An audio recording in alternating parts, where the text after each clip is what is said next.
Bonjour à tous, bienvenue sur la chaîne Échecs et Pédagogie pour votre tactique quotidienne. Salut Romu. Salut Laurent, salut à tous. Aujourd'hui, nous vous présentons la tactique jouée par l'une de nos abonnées qui s'appelle Oriane Soubirou. C'est une jeune femme que je connais bien parce qu'elle a été mon élève au club d'Orange il y a de très nombreuses années. Voilà, elle avait notamment été championne de France cadette, si je ne dis pas de bêtises, et elle fait partie des 20-25 meilleures joueuses françaises. Donc on est ravis qu'Oriane ait partagé avec nous cette position.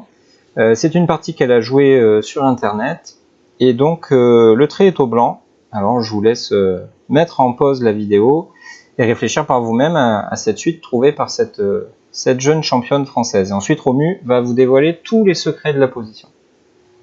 Tous, sans exception. Sans exception. Donc, qu'est-ce qu'on peut dire au premier coup d'œil? On voit que il y a un cavalier en C8 qui s'est aventuré dans le camp des Noirs et qui met une pression sur le fou E7 notamment. Donc ça peut être forcément intéressant. On voit que la tour C1 est placée sur la seule colonne ouverte de l'échiquier.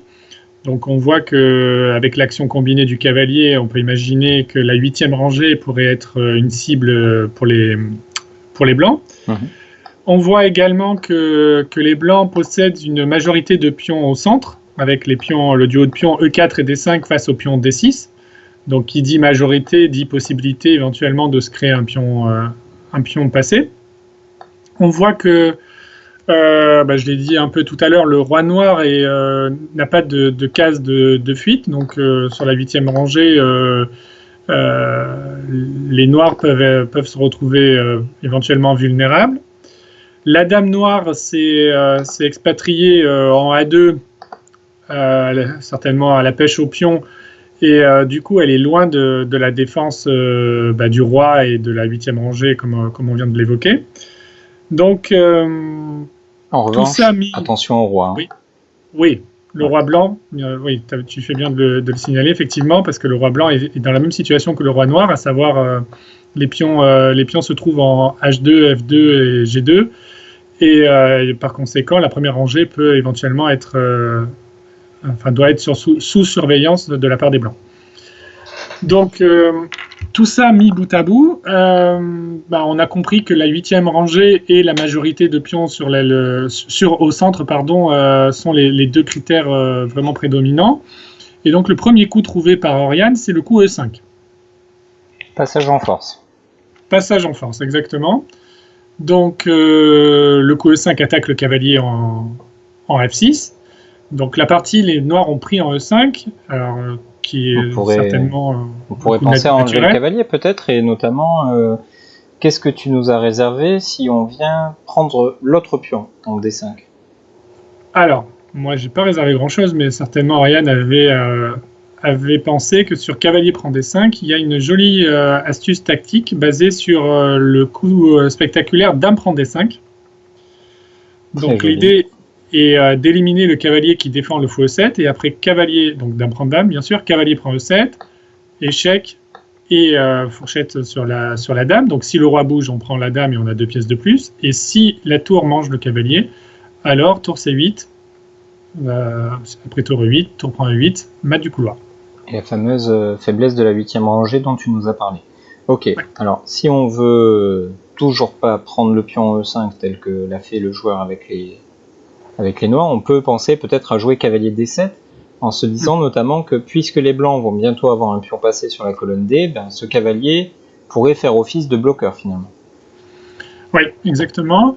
Mais là, les blancs ont certainement plusieurs suites attractives, mais la plus forte semble être cavalier prend E7, tour prend E7 et tour C7, qui paralyse complètement l'armée noire et qui va certainement gagner une pièce, puisque on menace tout bêtement pion prend D6 qui attaquerait la tour, et la tour serait alors amenée à bouger, et par conséquent le cavalier D7 se retrouverait sans protection.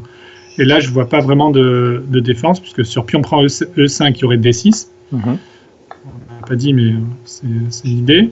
Et en fait on voit que les noirs sont complètement ficelés, quoi. Et on craint jamais d'échec sur la première, parce que justement on a ce coup-là en réserve dame F1, et quelle que soit la suite choisie par les noirs, par exemple l'échange des dames, de toute façon un pion blanc va arriver en D6, va dévier la tour, et ensuite on pourra ramasser le cavalier. Bon, il faudra faire un petit peu preuve de technique pour gagner la finale, mais pour une joueuse du niveau d'Oriane, ça posera pas de problème. Ok, donc finalement, les noirs ont joué probablement en une seconde le seul coup, qui est donc d'accepter ce pion sur E5. Oui, donc là, l'intérêt du coup blanc E5 était donc de libérer le pion D5. On a dit, on a une majorité de pions centrales. Donc une majorité n'est jamais aussi dangereuse que lorsqu'elle est mobile. Et donc là, le pion D se retrouve libéré. Et donc il va s'agir de l'avancer proprement. Donc la meilleure façon de le faire, c'est de supprimer le fou E7, avec cavalier prend E7, de façon à attirer la tour sur E7. On voit maintenant que la 8e rangée se retrouve relativement affaiblie. Et le pion D5 peut avancer avec tempo sur la tour. Donc c'est ce qui s'est passé dans la partie, D6. Donc pas de blocage possible, puisque désormais il n'y aurait plus suffisamment de défenseurs sur la 8e, ok. Donc seul coup pour les noirs, tour E8.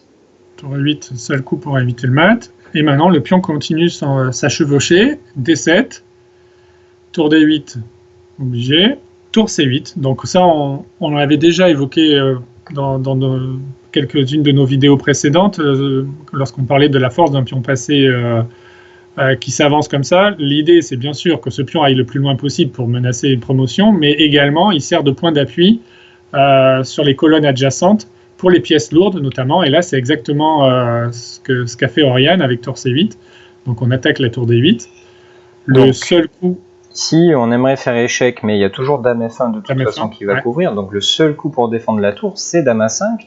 Et il fallait avoir vu jusqu'ici, parce que désormais, les noirs semblent avoir repris le contrôle de la partie. Ouais, effectivement, on a l'impression que tout est sous contrôle et on a quand même un pion de moins avec les blancs. Bon, bien sûr, ça fait pas extrêmement peur, mais quand même, sur le long terme, il faut pas se tromper. Et là, on voit quand même que la position noire ne tient qu'à un fil. Et ce fil, en fait, repose sur la dame A5, qui défend la tour D8. Donc, la petite goutte d'eau qui va faire déborder le vase, c'est le petit coup B4 qui dévie la dame. Très joli. Voilà. Et bon, les noirs ont fait un échec de consolation en A1, mais après dame F1, il n'y a plus de défense et les noirs ont abandonné. Exactement, ouais. Quoi qu'il arrive, une nouvelle dame va apparaître sur l'échiquier et les noirs sont cuits. Et ben, merci Romu pour cette présentation. Merci à toi et merci à Oriane. Voilà, bravo. Surtout merci à Oriane d'avoir partagé avec nous cette tactique assez originale finalement. Il y avait ce petit coup intermédiaire à la fin, B4, ce petit coup de déviation plutôt à la fin qui donnait encore un petit peu plus de saveur à cette tactique. Donc on espère que vous avez apprécié ce bel effort tactique de cette championne française.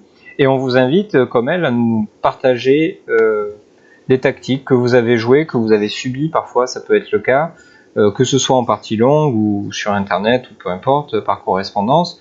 Toujours est-il que si vous estimez que la tactique dont vous avez été témoin vaut le coup d'être partagée avec le plus grand nombre, ben, on sera un plaisir de faire ce travail de partage. Donc n'hésitez pas à nous envoyer, vous trouverez facilement un moyen de nous contacter, notamment par mail autour de cette chaîne.